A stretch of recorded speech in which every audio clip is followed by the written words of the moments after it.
Please, let me ogle you more. Dude, what the frick? Are you serious? I have to say yes to that? My legs felt heavy. I couldn't breathe. My palms were sweaty. I can't help it. Every time I have to do it. It's like I have to. I'm sorry. I must do it. It's the way it must be, okay? Nishijo, I hear something. Be careful. Huh? Did she hear a delusion coming on? What the frick? How's it going, everybody? HoodlaMutt here, back with some more Chaos Head, Noah. And last time we finished up Kozue's route, and that one was pretty wild, pretty crazy. We're getting little pieces every time of the full story. So now, this time around, we will be delving into Sena's route. And it looks like it will kick off somewhere in Chapter 3, probably right when we meet her, is my guess. And so we are going to be looking for the she'd actually swung quote, or whatever, that particular area to make a decision. So I guess we'll just be speeding through until we get to that. So let's just get into this, shall we? Okay, here it is. All right, here we go. So then now, from here, we should get another prompt for, like, questions. And but yeah, we're supposed to stay neutral. So we're going to stay neutral, even though we've already done that before. She'd actually swung the sword! Cowering on the spot, I covered my head. If I hadn't dodged it, it would have hit my head for sure. I doubted it would have cut me, but with that kind of force behind it, it would have given me a concussion and permanently dented my skull. I hated pain. What are the heck are you I was so shaken that my speech got all messed up. Okay. And here we go. Girl B looked down at me coldly. This chick wasn't normal. Waving a sword around in the middle of a crowd. Wait. Was she in the midst of a hit and run? Was she a spree killer? Or could she be the new gen culprit? Or the demon girl's accomplice? Alright, here we go. So, now we have to answer everything yes except for the last one. So there's 5 questions. I almost screwed that up in the last one, in the last route. So, we gotta make sure we say the right answers. Please, let me ogle you more. Dude, what the frick? Are you serious? I have to say yes to that? You freaking nerd. I hate this. I hate when they do. If it's with this girl, I'm willing to get down on my hands and knees and beg with all my heart and soul. Bro, what the frick is happening right now? I thought this was going to be more serious. If given the choice, I prefer being stepped on. Are you? We already made this mistake once. Don't make me go through it again. I promise you, there will be consequences. That was 3, right? So then this is 4. I've got nothing against a little sword play, if you know what I mean. Dude, no way. Actually, no way. She's gonna kill me with that sword either way. And that's where we say no. Okay, so what happens now? Hey! Discovered Sena's story, let's go! Okay, soda-flavored something-kun. I couldn't quite read that, but sure. Help! Don't kill me. The next thing I knew, I was trembling. It felt like I was this close to wetting myself out of sheer terror. What don't you understand? I'm only asking if you can see it. Well, wait, this is all stuff I've seen, right? So we can skip that. Okay, so that was that. So I guess we're waiting until it stops us again? Okay.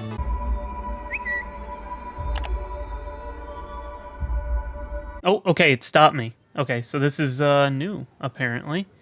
So this was right when I think we left the train car that we met her in with the chain around her foot and all that. So this must have been right...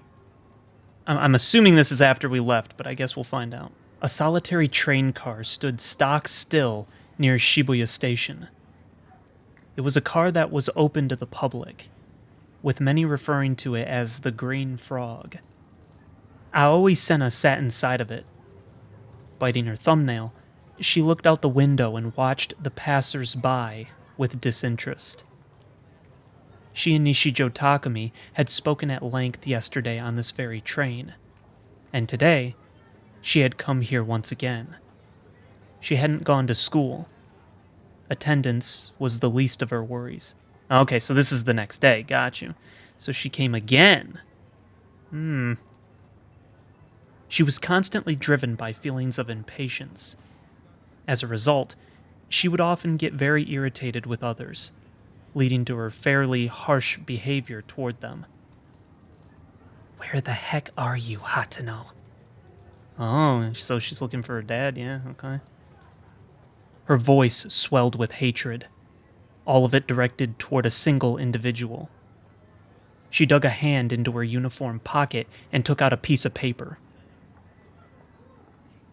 Yeah, okay.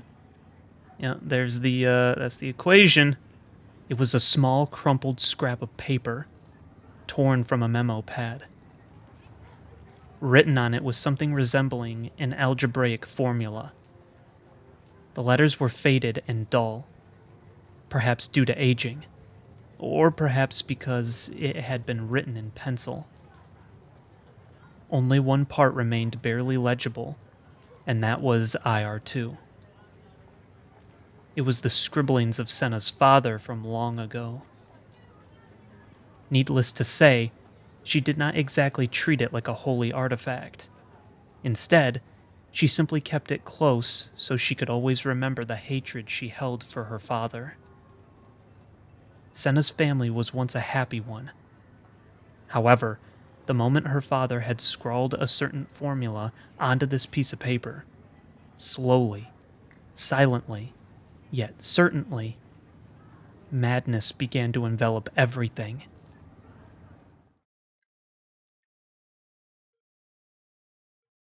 Sena's father had once been a corporate scientist. Sena had been just an elementary school student at the time, and while she did not understand the type of work her father did, she knew he was always busy. He was rarely home. Occasionally, he would come home and show his affectionate side, but that almost never lasted even a day. He would be back to work before anyone knew it. It was not that she disliked her father, but she was a little disappointed to find that she could not think of a single time her family had ever sat down for a meal together. Then came a day about 6.5 years ago, where her father returned home from work. Unlike his usual calm and collected self, he had been brimming with excitement. "Sena, your old man's discovered something amazing! This is something that reaches far beyond even a Nobel Prize." What'd you find that's so amazing? "This formula will change the world as we know it, overthrowing the mechanisms behind its very function. It's monumental!" As he spoke, he held a memo pad before Sena's eyes. Written on it was the IR2 equation. "I've spent so long searching for this. I couldn't come up with anything, no matter how hard I tried. Project Noah had slowed to a halt. It reached deadlock. But with this formula, the project can advance on to the next phase. I never would have guessed it was in such a strange place. I feel as if the divine light itself has blessed me." Oh, he was, yeah, that would make sense that he was part, yeah, because I forgot that was all part of him, wasn't it? Yeah. "Right at Tokyo Station. I was just walking by. What are the odds? Have you seen Tokyo Station? The size of that place! It's enormous!" There were these essays on display in one corner of the station. It was an exhibition by the Ministry of Education, showcasing essays from a nationwide writing contest. The essays there were all written by excellent students. Did you know about it? Or perhaps, did you apply? I didn't know about it, I think. I don't know. If you had, I'm sure the judges would have adored your entry.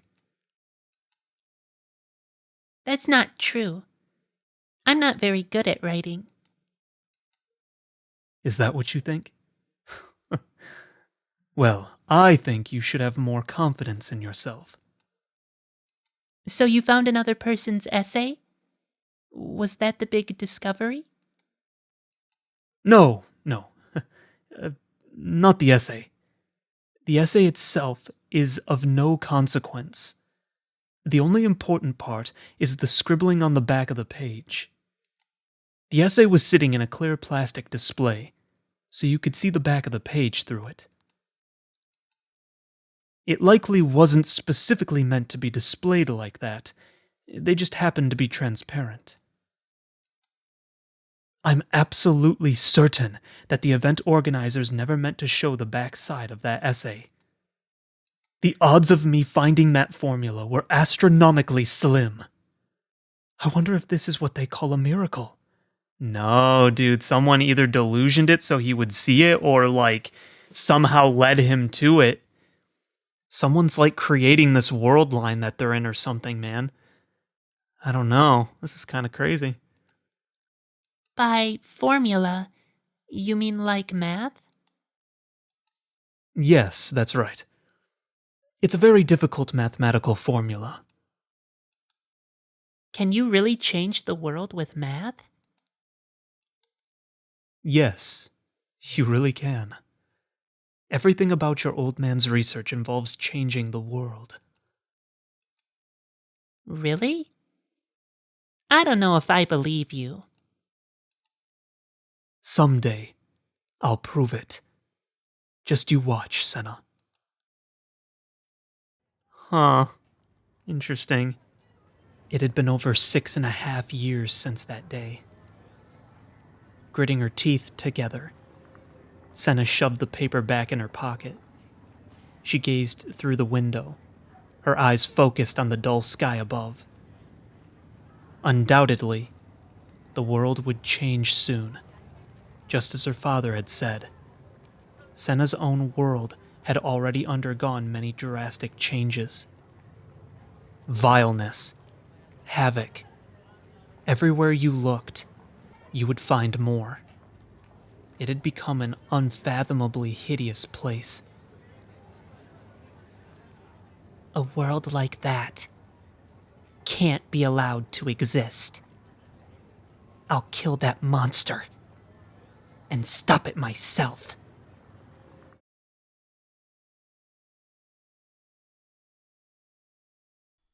Interesting. Okay, so that was that then. Yeah, that was a nice little bit of insight. So he found it, and it was just sitting there, and he said he saw the back of it, which is where the formula was, so someone led him to it. So that's interesting. Was it maybe the quote-unquote little g god that was created by the formula existing in the first place, or did that not happen until they actually created Project Noah? I don't know. Oh, okay, it stopped me here again. It keeps wanting to stop me at this particular area, and I don't really know why. I think it's the same area, but, well, we'll look at it anyway. Okay, here we go. No, I couldn't rely on Themi anymore. I had even gone to school today just to see her, but she hadn't been there. Almost like she was never there to begin with. So I had to find someone else. Someone else who I could rely on to protect me. And the first person that came to mind was... Oh, yeah, okay. Sena, yeah, that makes sense. If you continue down this path, whether you desire it or not, your consciousness must be strong enough to create positive from negative. If you don't, if you half-bake it, your delusions will devour you from within. Aoi Sena. Yesterday, when the two of us had gone our separate ways, she'd given me that piece of advice. She definitely knew something. She also had a D-sword. She seemed strong, too. Would she be my savior? If not, I was doomed. Interesting. Okay, so, yeah. So that's why they must keep pausing at that moment then to be like, hey, this is the new person he's looking to have protect him, so. Interesting. The following day, I made my way to the front of the station. In all honesty, I really didn't want to go back there. After all that traumatic Esper BS, the front of Shibuya Station brought back nothing but bad memories. Adding to my stress, just like usual, there were way too many people. The area around Hachiko was absolutely infested with normies loitering around. Everyone kept glancing at me and sneering as they pointed their phones at me. But when I turned around to look away, my eyes wandered up toward the towering O-front, the very building where I had committed social suicide only a few days ago. Videos covering every angle of that night continued to make the rounds on the internet, and they would likely continue to spread across the world for all eternity. Erasing them was pretty much impossible at this point. I was going to spend the rest of my life as the internet's favorite punchline. I was so frustrated, angry, and sad.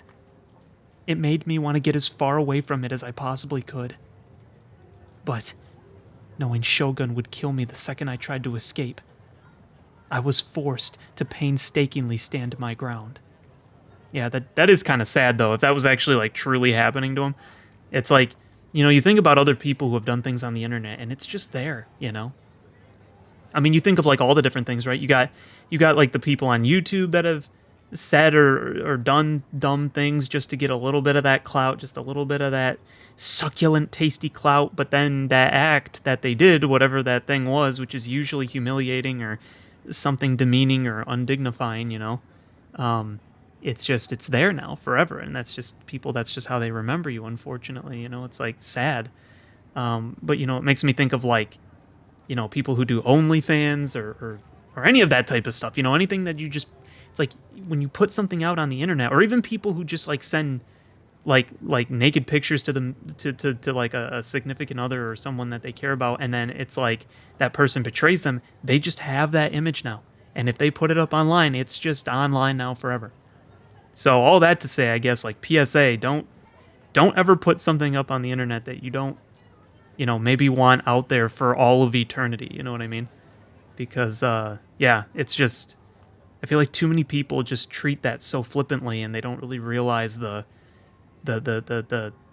long-term effects that it could have, you know what I mean?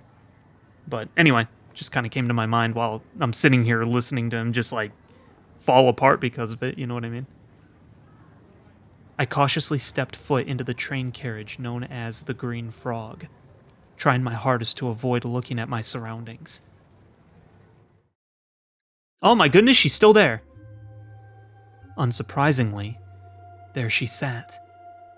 Aoi Sena, the train's sole passenger.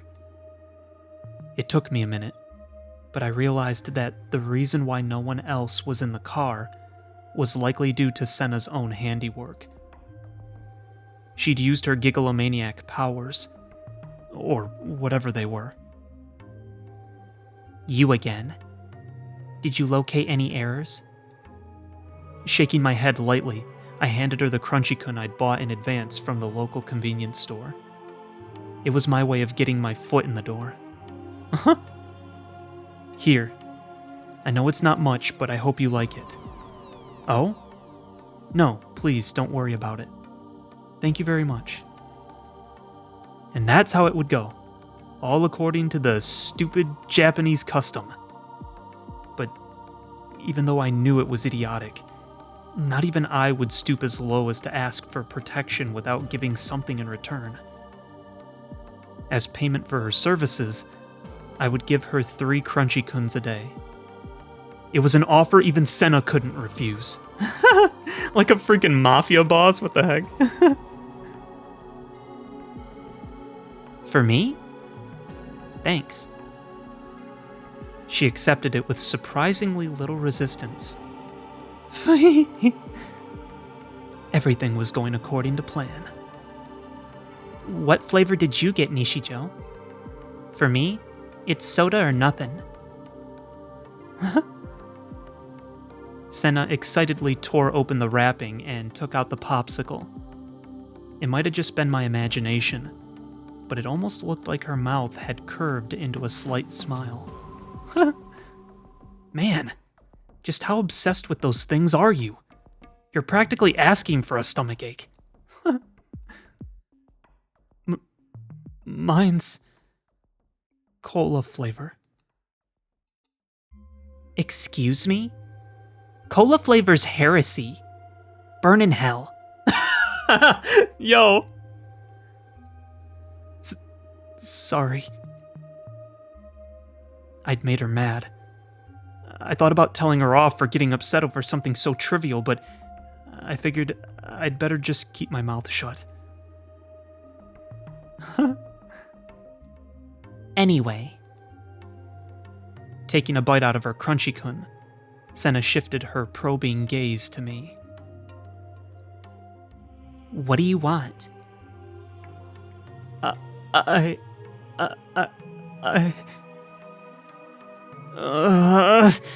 did she have to be so intimidating? The look in her eyes could turn me to stone. All I wanted was to ask for help, but it felt like the sheer anxiety alone was gonna kill me. I was already bad enough at talking to 3D girls as it is. I took a few deep breaths and just barely managed to calm myself down. I want you to help me. What's that supposed to mean? I'm being targeted by the new-gen culprit. I told you about him before, remember? That Shogun guy. He's... I know for a fact that he's reading my mind. He can read minds? What is he? Like I'd know.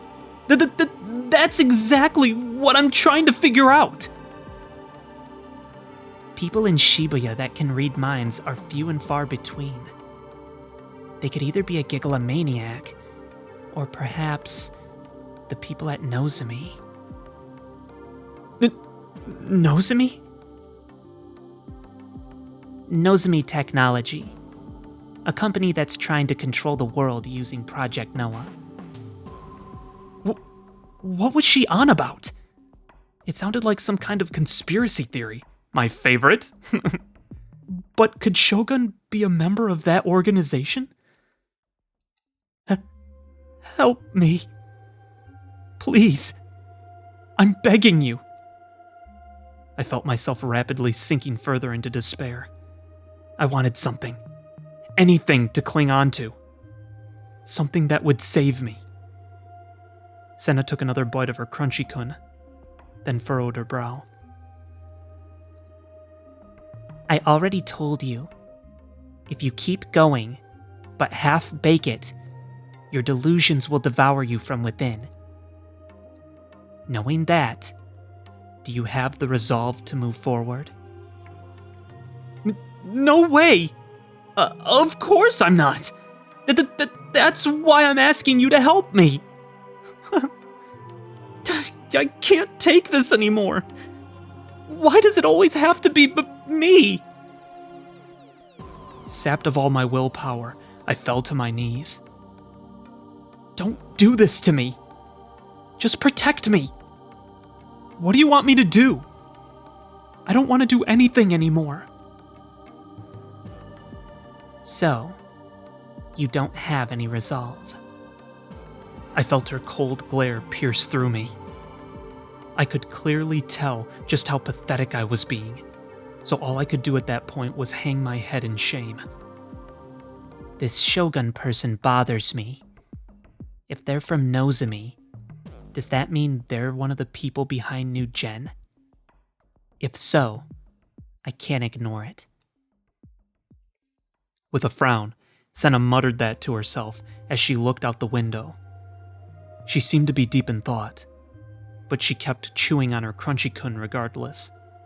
So what's probably going to happen is we're eventually going to get her to Shogun, and then she's going to find out that we made the IR2 formula, and then she's going to flip, and there's going to be a fight between her and Shogun, probably. That's my guess, currently. Hello? Not long after I said something, Sena suddenly got up from her seat. She was now standing in front of me. You want me to protect you? Dang it! She was always looking down on me. Did this witch have a dominatrix fetish or something? No, you do. Except the other way. What's the other one called? A masochist fetish, I guess you would say? You're the one with the fetish, is what I'm trying to say. Despite insulting her inside my head, I gave her a meek nod. In other words, this means we'll be working together from now on. That all right with you? As long as you protect me, anything's fine. Protecting myself from Shogun's attacks was my highest priority right now. If you'll really protect me, then no. I don't have any objections. It's settled then. Sena extended her hand toward me. I stared blankly at those delicate fingers of hers, unsure of what they were trying to convey. Growing impatient, Sena grabbed my hand and pulled me up. Our eyes met, if only for an instant. Having our gazes intertwine at such a short distance made me frantically avert my gaze. She then let go of my hand. All right, let's move. And then, as if to spur me onward, turned her back to me. Huh? Move where? To Nozomi Technology's head office. Oh, what? What? We're going to infiltrate it. Oh, yo! Infiltrate? Like into an enemy base? No. What? What was this stupid witch thinking? Did she have a death wish? Well, this was game over. Gosh, I was such an idiot for thinking I could rely on her. Like heck I was gonna go anywhere near there. I wanted nothing to do with this. I wasn't the kind of person to just waltz right on into my freaking death. I was the type of person who'd tell someone, wow, that plan freaking sucks, and then ditch them. Yo. Ignoring my look of disbelief, Sena strolled briskly out the door. However, I, meanwhile, stayed right where I was, refusing to budge an inch. Suddenly, I realized I could no longer move my arms. I glanced down at my body. What? Is he wrapped in the chain? Yeah, I had a feeling. Before I could even blink, a white chain had coiled around my body. And on top of that, it was wrapped around me very, very tight. Even when I tried to force it off, it refused to budge an inch. What the? How did this even happen? Stop wasting time. Sena poked her head out of the window, then urged me to come quickly. I felt the chain wrapped around my body being tugged. I tried to resist, but I no longer had full control of my body. The chain led outside the train carriage and ended when it reached Sena's hand. She was holding it. She was the one pulling me. So this is what queen and slave exhibitionist humiliation roleplay is like. I see. Gosh dang it. You can't get off on it, dude. That's freaking weird. Wait, no. It was nothing like that. What the frick?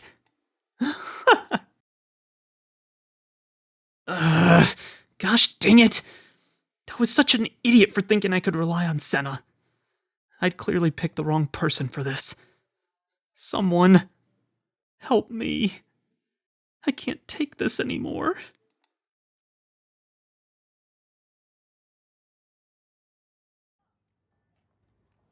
Nozomi's main branch was apparently within walking distance of Shibuya Station, but my mental strength had already been completely drained before we even reached it. After all, Sena had been parading me around right smack in the middle of Shibuya. It went without saying that practically every cell phone in existence had been pointed at me, and with that, my dark past had grown even darker. There was definitely a thread about it on @channel by now. Esper Nishijo indulging in puppy play with black-haired beaut in Shibuya. The DQNs were never gonna let me hear the end of this. No matter how much I pleaded with Sena, she refused to remove the chains. Right now, it's imperative that you stand out as much as possible. This is doing just that, don't you think? She was constantly spouting all sorts of nonsensical reasoning like that. Seriously, what kind of bullcrap logic was that? Anzai-sensei, I want to be a man who stands out from the crowd. Had I asked her anything like that? No, I freaking hadn't. Strolling right into the enemy base. What the heck was she thinking? We could be killed at any moment. Completely ignoring my complaints, Sena casually entered the fancy building, dragging me right along with her. After all, the chain had given me no choice in the matter. Okay.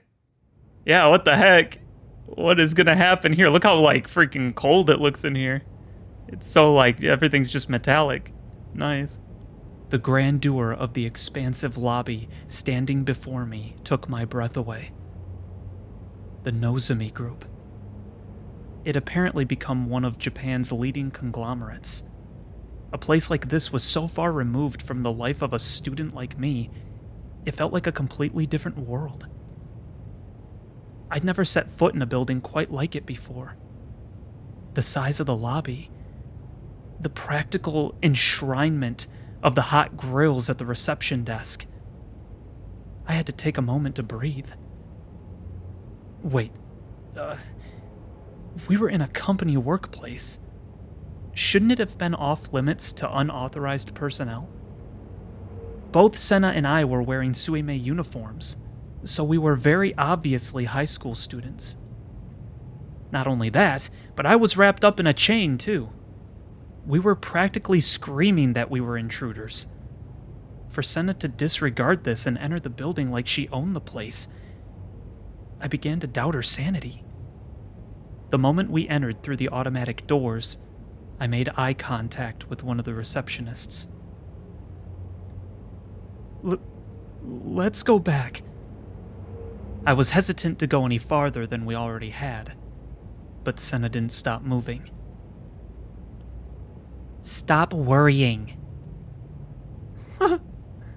We moved past the reception desk and headed toward the elevator in the back.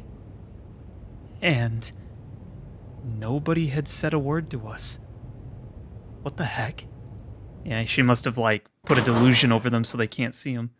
Or something. Sena didn't get on the elevator, though.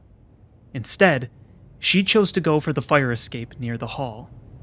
Beyond the door was a dimly lit emergency staircase, and that was where she finally stopped. Everyone in the building is convinced that we're Nozomi employees. Yeah, okay, that's kind of what I figured. Suddenly, before I could even blink, the pressure on my body disappeared. When I looked down, I saw that the chain around me had vanished without a trace, and the next thing I saw was the D-sword in Sena's hand. Was that chain just a delusion Sena had real-booted using her gigalomaniac powers? So, Sena had sent antiparticles into my dead spots, this time making the real-booted chain instantly disappear? Why would they think we're Nozomi? Because I made them. Them being everyone that observes us. She'd made them? She could do that? Sena then looked up at the top of the staircase. Something resembling a surveillance camera was installed there. It had a red light affixed to it, and it let out an eerie sound as it surveyed the room. Can you make the cameras believe it too?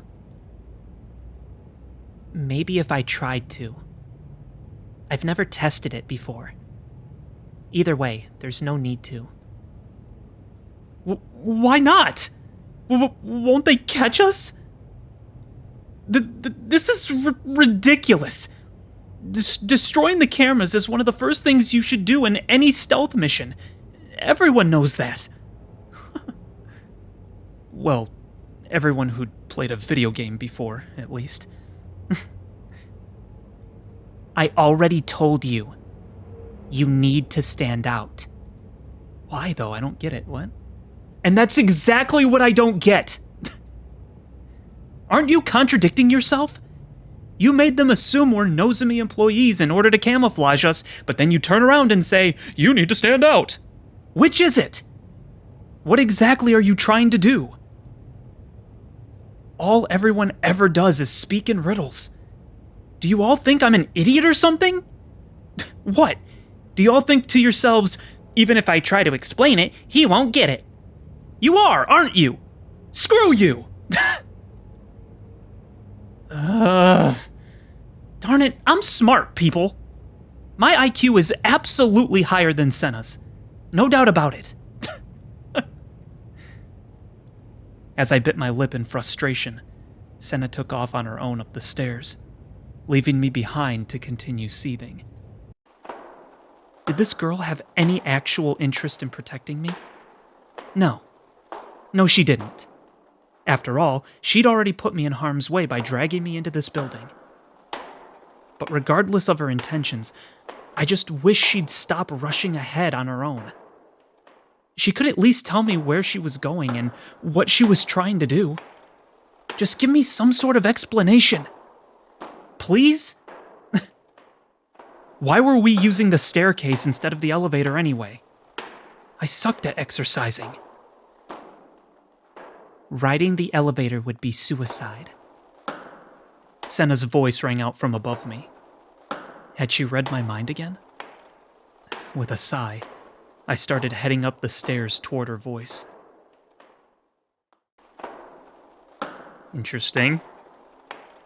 Sena was waiting 2 stories above me. As soon as I caught up, she started climbing again. If we rode the elevator inside the enemy HQ, we'd just end up getting cornered, wouldn't we?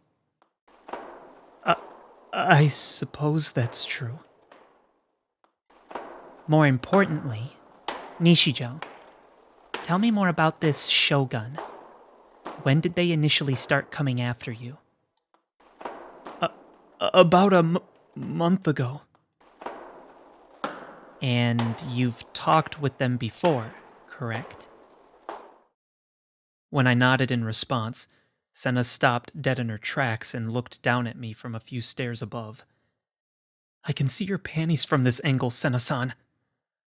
I averted my eyes out of reflex. Yeah, just in general, right? They make memes about that type of thing, right? Like the girl's walking up the stairs and then the joke is that the guy's just like, dude, this floor, these stairs are really not... the craftsmanship of the railing. You know, it's like, that's the joke, bro. Gosh dang it. What did they say? A lot of things.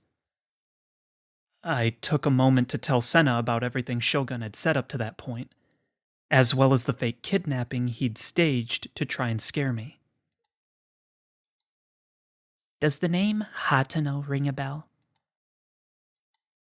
No.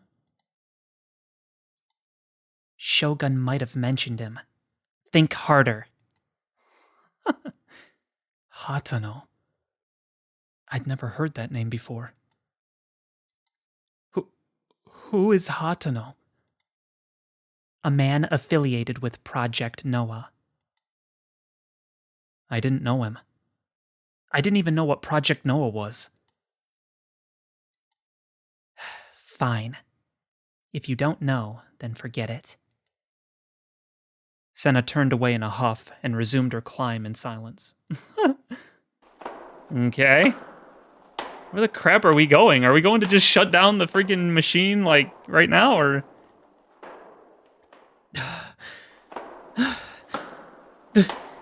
There's still more? We'd gone up at least 20 stories with next to no breaks. I had probably never climbed so many stairs in my entire life. I was exhausted. I didn't want to climb anymore. Sweat trickled down my forehead, stinging at my eyes. I wiped it off over and over again with my hands, but it continued to bead no matter what I did. My legs felt heavy. I couldn't breathe. My palms were sweaty. I can't help it. Every time I have to do it. It's like I can't. I have to. I'm sorry. I must do it. It's the way it must be, okay? I felt like I was going to suffocate. I planted my hands on my knees in an attempt to catch my breath. Drops of sweat fell from my face and dotted the floor. How much farther? The presidential office is apparently on the top floor. Floor 31. He's still got 11 more. Oh, 10. 10 more floors to go. Hold on. Why was I even going along with this in the first place? All I'd done was ask Sena to protect me. So why was this happening to me? What the frick? What is that? What is that? What is that supposed to be? Pelnarfs? That's probably a reference to something that I don't know, but I have no idea what that's supposed to even be. The star makes it even harder, so we're just gonna make it up, I guess. Pelnarf's face appeared in the back of my mind. My heavy breathing reverberated throughout the quiet staircase. Surprisingly, Sena didn't try to go on ahead after I caught up this time. Instead, she leaned against the wall and stared at me with a blank expression on her face. Seemed like she was finally letting us take a short break. Mounted above Sena was another one of the security cameras. They were installed on every floor. There was no way they hadn't found out that we'd been climbing the staircase by now. Security guards could arrive at any moment. The reason I didn't tamper with the security cameras earlier. Suddenly, Sena began to murmur something. It's because if this Shogun is a member of Nozomi, he could be in this very building. I thought we could lure him out. So what you're saying is, you're using me as bait? Yeah, that's right. I initially had no interest in Nozomi. Even deciding to infiltrate this building was an irregularity. I obviously planned to destroy Project Noah at some point. But now isn't the time. I have something else that takes priority. She'd become awfully talkative all of a sudden. Was she finally going to explain why we were here? But Sena didn't reveal what that something else was. From what you've told me, this Shogun knows something. It could even be something about Hatano. For a split second, her face stiffened upon saying that name. Were they really that terrible of a person? Relax, Nishijo. You're getting something out of this too. In exchange for you being the bait, I'll protect you.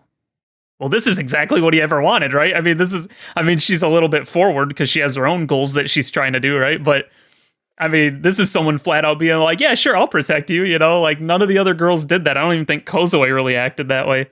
She just ended up doing whatever he said when they both were going insane, so... Oh my gosh. That's funny. So, hey, he's getting what he wants, so be grateful, right? That's, oh, dude, I'm expecting her to say that, dude. If she says that, full-blown tsundere, dude, there's no going. I mean, if there was ever a going back, there's no going back after that, you know what I mean? And also, you want to learn this Shogun's identity, right? To eliminate the threat, you need to go on the offense. Sena abruptly stopped. Then she frowned, stepped away from the wall, and readied her gigantic D-sword. Right in the middle of this narrow, cramped stairway. What's going on? Sena didn't answer. She peered down the stairwell and then up, only to freeze in place. That voice. Where's it coming from? A voice? Who the heck are you? She suddenly shouted. I thought she might have been shouting at the security camera, but her gaze was directed farther upward, toward the ceiling. It couldn't be. I had a bad feeling about this. Unable to resist the bait, I looked up at the ceiling. Naturally, there was nothing there. After all, I couldn't hear the voice, but I had a good idea of what it was. Shogun! He was reading our minds using some satellite way up in the sky, and he was making Sena hear some kind of voice. Sena! Don't listen to that voice! Sena! I promptly grabbed hold of her shoulders and shook her. It doesn't seem like Shogun is part of Nozomi. I was right! She had heard Shogun's voice. Oh, really? You're being tricked! He's an enemy! Don't believe anything he says! I hear something. Huh? My hands were still gripping her shoulders. She responded by grabbing my wrists tightly. Her nails dug in deep, shooting pain throughout my entire body. My face twisted in... Nishijo, I hear something. Be careful. Huh? Did she hear a delusion coming on? What the frick? Oh no! What is this? Whoa! We're seeing Nanami. Okay. A flash of light burst into my head, and from that light, an image came forth. A dark room, a puddle of blood staining the floor, a modern art piece resembling that of a crucifix. Someone was bound there, with a head lifelessly hanging down, her clothes stained in blood, their right hand cruelly severed. Oh! Huh? Ah!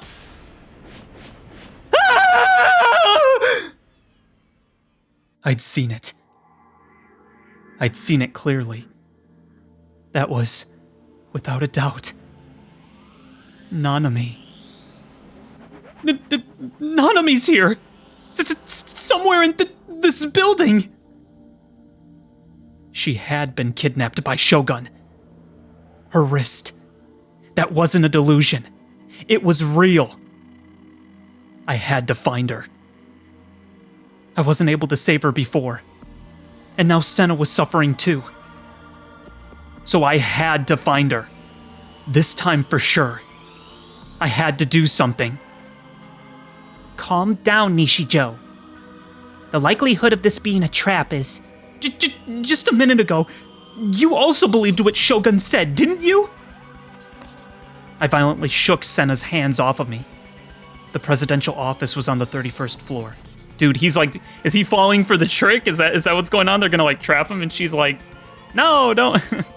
It's like, Sena shook it off. You need to learn how to shake it off too, dude. Seriously, listen to the sound.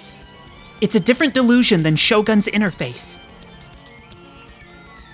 I ignored her and sprinted up the stairs. This was no time to complain about my exhaustion. I was desperate. Wait, so did Shogun just send something to her so she could hear it, and then so that she could differentiate the Nozomi delusion? When she heard the Nozomi delusion, that's why she tried to like grab our wrist and say, wait, don't listen? Is that what Shogun was trying to do, was to show her the difference between the two of them? That's kind of cool if that's the case. Nanami was suffering, and it was my fault. It was all my fault. I'd failed her back then. I'd run away. She must resent me. Forgive me. I'm a pathetic excuse for an older brother. Darn it. I wanted power. I wanted a D-sword like Sena's. Why? Why couldn't I get my hands on one? It was all I asked for. Nanami, don't die. I'm begging you. Oh boy, alright. He's gonna run right into him. Oh, we're here? Oh! Oh crap, we made it here. Uh-oh. What's this gonna mean? Nanami!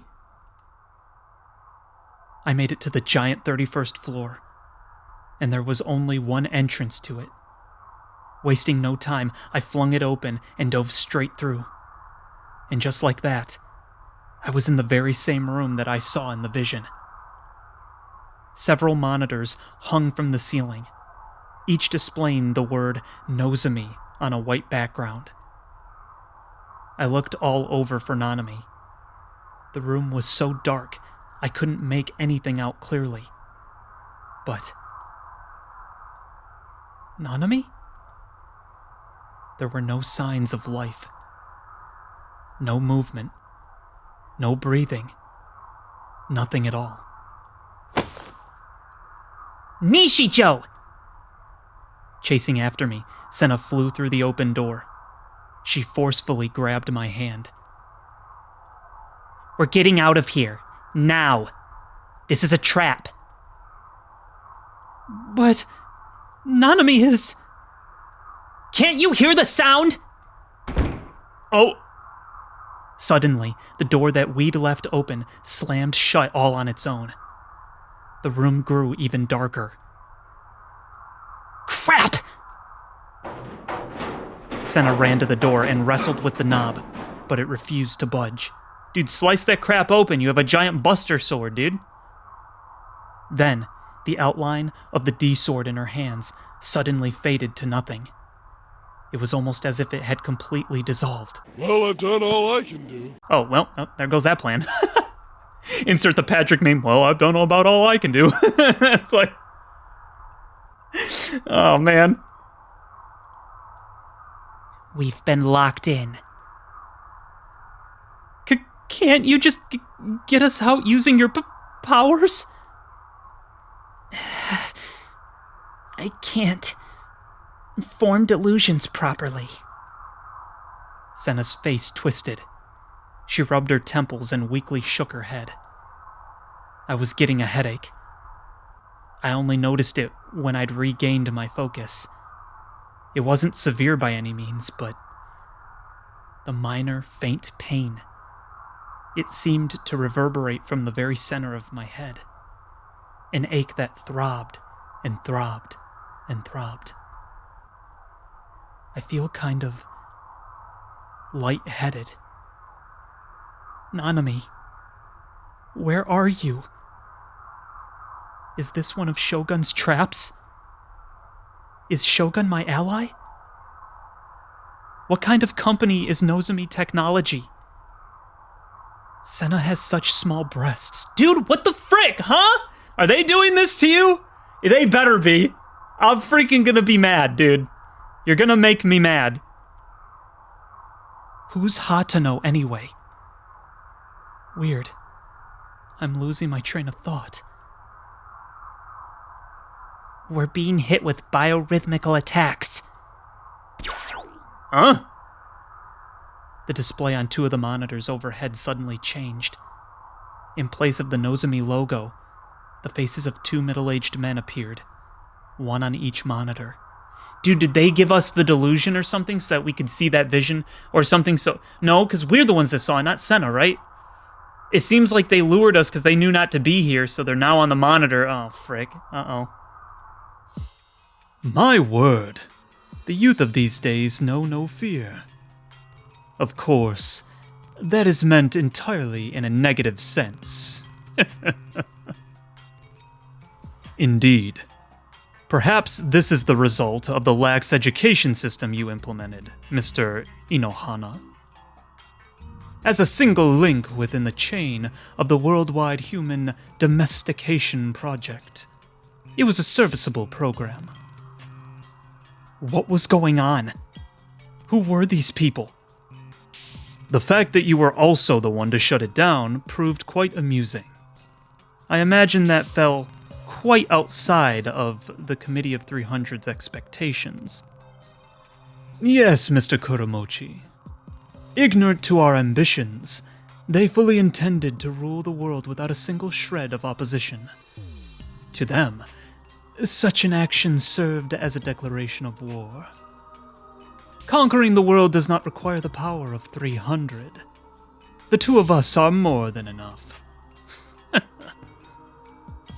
What were those 2 talking about? Then, right as I was thinking that, the 2 men on the monitors turned their stares to me. Placing the matter aside for now, it all went exactly according to Nodase's predictions.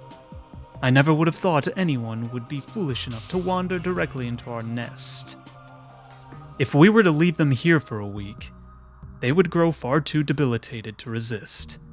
After which, how about we return and treat ourselves to a rousing torture show?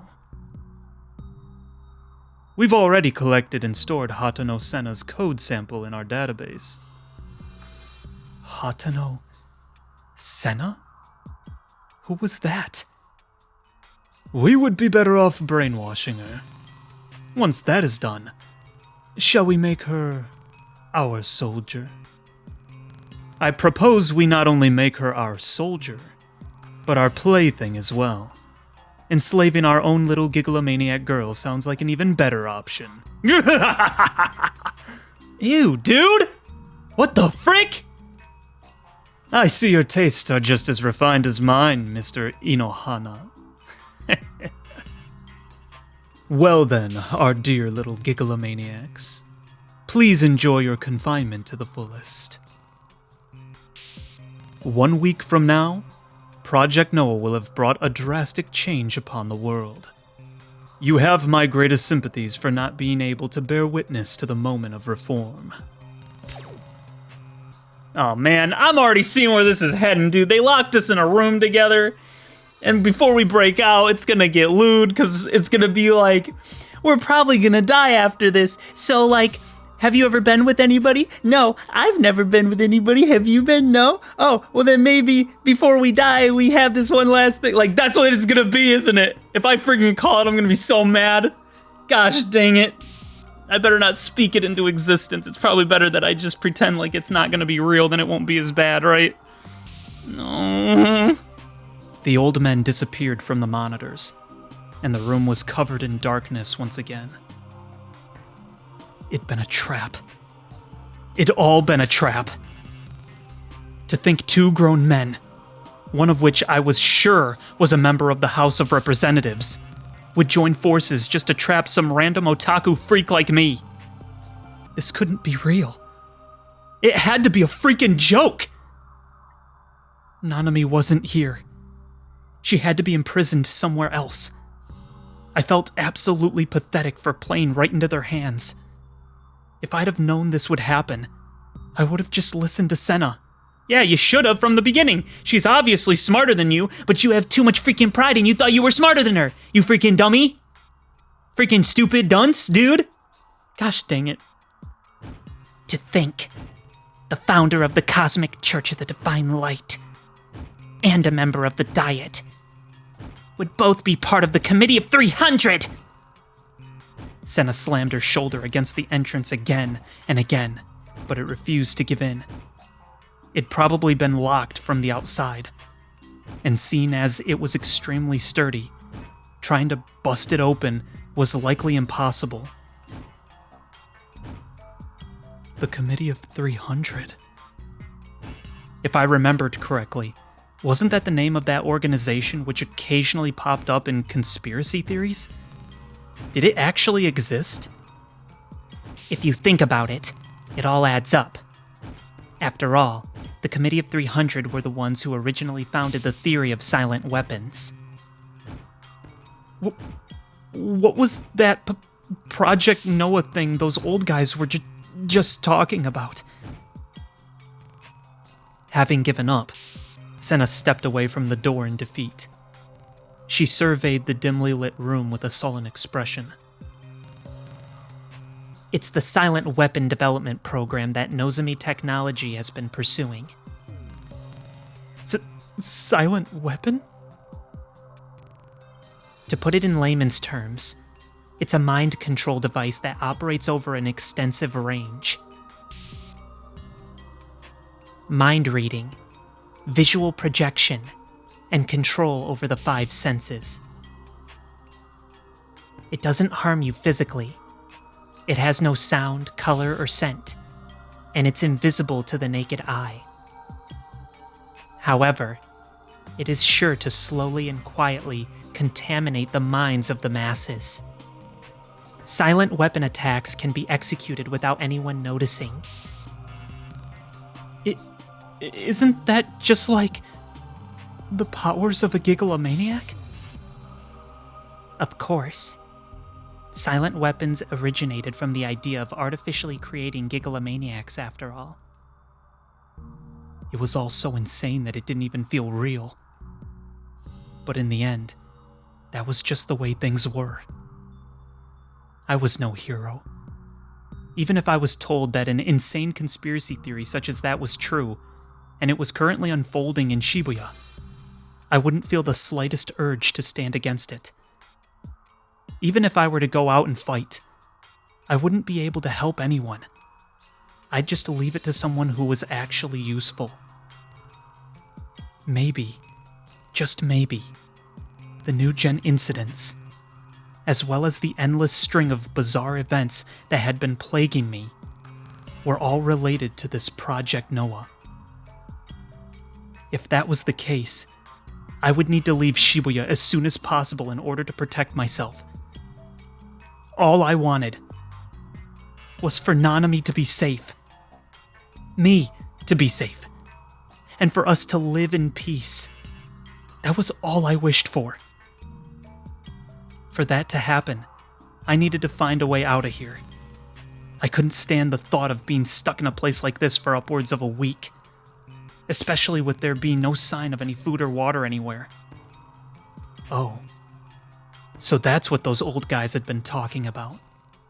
If we didn't eat or drink for an entire week, we'd inevitably start to break down. Worst case scenario, we could even die. Sena, find a way to get us out of here. The door won't open. Sena looked utterly exhausted. What about your D-sword? She just said she can't do delusions, dummy. For some reason, I can't summon it. My powers are being blocked. This is a silent weapon attack, Nishijo. A silent weapon attack? The heck? Are you saying there's no way out? Sena, with a look of pure exhaustion, slumped down to the floor. Are you okay? Dang it. My body feels so heavy. And there's some kind of weird feeling. Like my chest is being constricted. her breathing shallow. Sena undid a few buttons of her uniform. Dude, no freaking way. Okay, I'm not quite right yet, but gosh dang it. Every route has to have one. I always hope maybe not this one, but every single one. Why? Why would the mental attack do that to her? Why would the silent attack make her feel like she can't breathe? What do you mean? It's a mental attack, not a freaking... What do you mean? Freaking plot, freaking fan service garbage. What the frick? Gosh dang it. Okay. Even in the dark, I could see that her skin was drenched in sweat. Despite her situation, I found myself getting flustered. Come to think of it, it did feel pretty hot in here. Hey, do you have any water? Of course I didn't, but I was getting thirsty too, and fast. The thought of spending a full week in this heat without a drop of water made me feel utterly hopeless.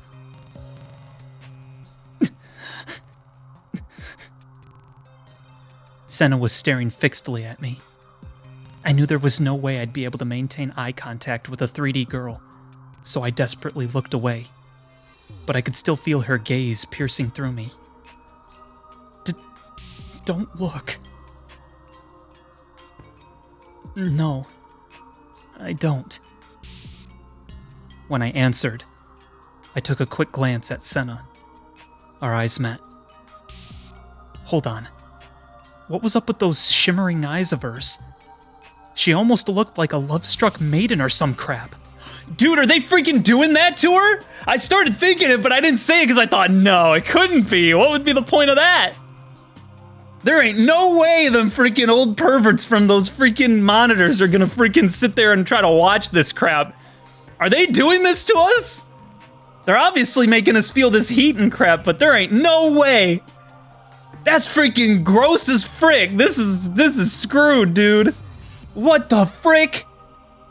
No freaking way. Well, I was both a virgin and had never had a girlfriend before, so I didn't know if that actually happened in reality. Panicking, I turned my back to Sena and gulped down my building saliva.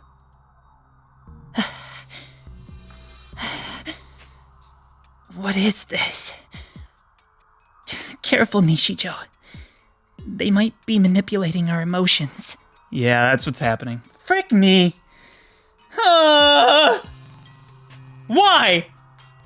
For what purpose? Oh, I don't want to click forward.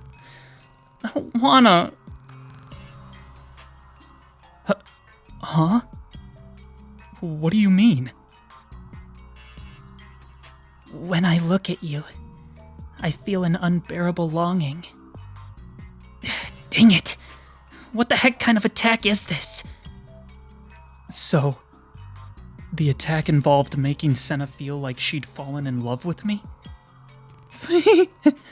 Or could it be that she'd already had feelings for me to begin with? Yeah. No way in heck. Use your brain, Takumi. What the heck are they using to manipulate our emotions? In the end, human emotions are nothing but electronic signals flowing through our brains. Technology to interfere with those signals is being researched all over the world. In the worst case scenario, it may have already been put into practice. And if we're being hit by a silent weapon, like Noah 2, doing so would be child's play. Do you get it now? This is what I meant back when I said the world was an electronic device. Does that mean It's like a program? Lines of ones and zeros. It'd be incredibly easy to tamper with something like that. It's a scientifically proven fact that electronic signals run through our brains. So in reality, not only our emotions, but both the mind and the soul are reducible to mere electronic signals. Okay, depends on what you mean by soul, though. Again, this is going back to Steins Gate Zero, where I talked about that too, right? Because holy crap, I forgot her name. Maho was talking about how you could copy someone's soul. But I'm like, okay, but it depends on what you mean. Because in this case, he's saying mind and soul. But if you're talking about like soul from like the typical standpoint, I mean, people use it interchangeably, but the soul is really the mind, will, and emotions of a person, right? So then the spirit is what most people think of when they think of a soul, right? But the spirit is like the immortal, godlike part of a person. That's what makes you, basically, that's like truly what the image of God actually is in you, if you that makes sense. But this is separating the mind and the soul, so I'm assuming they're saying you can copy the spirit, which is not correct, but the mind, I could see where you could be doing that. And so yeah, it's kind of that same argument all over again, but interesting. Wait a second. That's no different from 2D, is it? For example, let's look at a heroine from Eneroge, Liselot from ESO, the anime version of Sena Time, and Sena. What's the difference between the four of them? Well, one's real and the other ones aren't, but whatever. If what Sena says about everything in the world being an electronic device is true, then there are no differences. They're all the same. Mere electronic signals running through a device. See, and this is the same type of thought process that I feel like people who got people to believe in evolution, believe. Like, they got them to believe that if you're nothing more than an animal, then you're no more special than any other animal on planet Earth, which means, you don't have to feel bad or hold yourself to any particular standard of intelligence, of morality, of chivalry, or any of that, right? If you're just any other animal, then there's nothing special about you, so therefore you don't need to have standards, right? I feel like that was the first step in getting people to, like, not only not believe in God, but to like degrade people so that they'd become controllable, right? I mean, this is how communism works, right? It's like, if you get them to believe that the government is God, and there's nothing better than the government, then they will do whatever you say. But if they always have a godhead above them, right, that has authority over all man, then the government can never fully control them, because they'll even die for a cause, because they'll believe they're going to heaven afterward, right? But if you can make them believe they're not special, they're not made in the image of God, there is no God, this is all that there is for you, then you make someone controllable because you instill fear into them by thinking you're worthless and you only have us to rely on. You see the trick there, even if you don't believe in God? Do you see the trick in that mindset? This is why stuff like evolution, communism, all that stuff is very, very dangerous. And why it's entirely wrong, because people do have value intrinsically within them. It's like, I know if you don't believe in God that you'd be like, well, it doesn't really apply to me, it doesn't really make sense, but the fact of the matter is you aren't just an animal. You aren't just meat and chemicals. If you were really objective and you really looked at the world for what it is, if you could, like, I mean, heck, you don't have to look past your five senses. You can use your five senses to find it out. But in many cases, a lot of the deeper truths are the metaphysical, not just the physical, right? I mean, it goes to the, if you can just accept for a second that may be the case, you'd see the world totally differently, So that's always been my thing, is that's why it irritates, it like triggers me when people say, like, when they talk about evolution and stuff like that, because really, ultimately, the idea of evolution is saying that human beings aren't special. And that is just not true. I don't think that that's good, especially in a world right now where we live in, where people don't know what their identity is. They think that they're, worthless. They're just pieces of trash. And that's what my parents always told me. That's what everyone's always told me. So I might as well become the thing everyone thinks that I am, right? Why ever live up to something greater or become something greater if all you are is just a bag of flesh and chemicals? There's no reason to. And if there's nothing that comes after any of this life, why not just eat worms and die? You know what I mean? You see how that doesn't make sense? So it's like, I hate that when people do that to people. So it's like, just reading this triggered that in me. I was just like, just immediately made me think of that. But anyway, sorry, rant over. I felt like I finally, albeit vaguely, understood why Sena had used the word error. If all of that was true, then this Noah 2 weapon would be like some super deadly virus, or someone using cheat codes in order to PK. Not even Neidhart could win against those kinds of people. And not only that, but compared to Neidhart, I was a ridiculously crappy playable character. So in the end, being trapped here and starved to death like a pathetic loser, well, that was a pretty fitting game over for me. That's kind of sad. It's not my fault.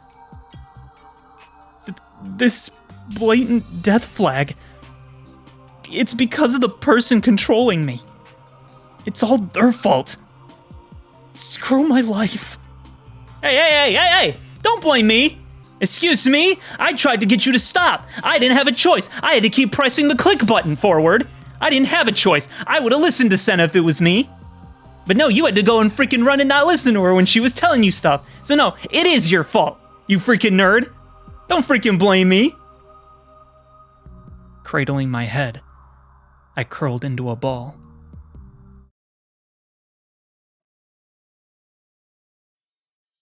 Around 28 hours had passed since we'd first gotten locked in here. During that time, I had dozed off and lost consciousness countless times. I had been overwhelmed by a surge of uncontrollable emotions, with depression, mania, and other similar feelings leaving me mentally exhausted. Sena and I hadn't said a single word to each other the entire time. She'd pretty much been completely and entirely useless ever since we'd gotten locked up, really. The final ray of hope was the PC. Aside from the ones that showed the detestable faces of the Diet member and that religion's founder, there were a ton of other monitors decorating the room. And every one of them was connected to a single PC. Since the PC was connected to the internet, I'd tried posting a bunch of SOS messages on various boards. But it had all been in vain. I hadn't been able to post anything at all. The PC could download just fine, but uploading was completely throttled. Any attempts to send chat messages or emails were quickly snuffed out. Under the orders of those 2 old guys, someone, somewhere, had to have been watching us. Norose, maybe? I mean, either that or it'd have to be... It's either Norose Suwa or... well, she didn't kill herself yet, did she? Did Hazuki-san, did she kill herself yet? I don't think she did. So it could still be her, right? I think? Are we on... I forget if we're chapter... No, we're chapter 8, I think, right now. No, so she should be done. So yeah, it'd either be Suo or Norose, at least as far as we know, so... Okay. But why were they letting us access any information at all? I would soon learn the answer to that question. A few hours after starting to gather info online, I checked the articles tab of Taboo on a whim. Riot breaks out at Shibuya's Scramble Crossing. An article with that title caught my eye. And immediately after that, it happened. Huh? Oh!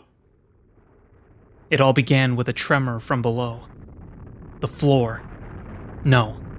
The very building itself started to shake violently. Uh-oh, oh no, it's happening, just like all the other endings. The very next moment, I was struck with a violent ringing in my ears. It was such an intensely shrill, resonant sound, my head felt like it was about to burst open. I looked at Sena, who was covering her ears in agony. So this is is this the third melt, or is this just the earthquake before that gave us all the visions, like with Yase and all that? Because we can't see the obviously the bright light yet, because we're not outside, we're inside, so I don't know. I can't remember. Was there an earthquake that accompanied the bright light? I can't remember. And then, A thunderous roar. The entire building thrashed around violently, as if the world itself was trying to make a gigantic milkshake. Unable to stay upright anymore, I tumbled over, and my back crashed against the wall. Sena was crouched down in the center of the room, curled into a ball. And above her head, the monitor affixed to the ceiling was swaying back and forth like a pendulum. The world suddenly went into slow motion. The swaying of the monitor slowed down. With a dull sound, the aluminum pole holding the monitor snapped. And it fell down, ever so slowly, toward Sena. It was a feeling I had experienced once before. It was exactly like when Ayase had jumped off the school roof. She was going to die. If that giant monitor fell on her head, Sena would die. I couldn't make it in time. There were roughly 5 meters between us. Besides, I didn't have the courage to risk my life to save a 3D girl anyway. Even so, a delusion flared to life inside my mind. In that delusion, I kicked off the shaking floor, bolted over to Sena, and threw my arms around her in a magnificent save. Oh! And all of that happened in an instant. In just the blink of an eye, my body teleported over to Sena, threw its arms around her, and tumbled to the floor. The sound of the monitor crashing to the ground echoed right beside my ear. Even though the room had been so dark before, my field of vision was dyed white. Let's go! Okay. Along with the ear-splitting sound of an explosion, I was slammed with an even greater impact than before. And with that, my last thread of consciousness was severed.